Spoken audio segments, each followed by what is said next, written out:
The recent statement of Supreme Court on stray dogs has made me think that on one hand it is a huge responsibility for the government, both financially and logistically, and on the other hand we are upsetting the dog lovers who love dogs so much by taking them off the street and putting them in shelters.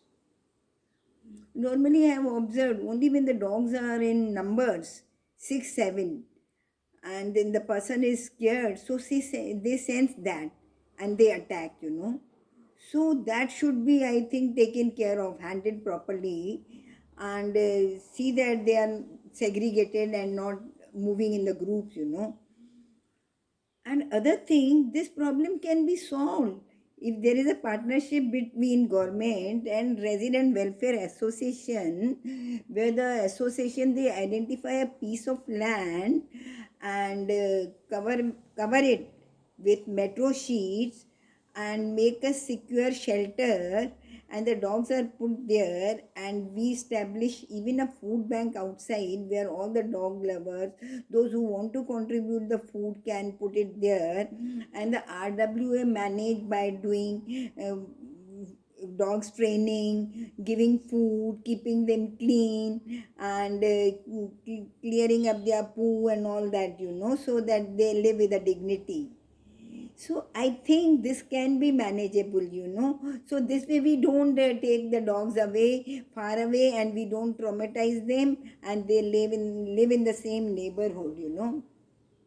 Other thing, the NGO can facilitate this, and see that things are going smooth between RWA and government.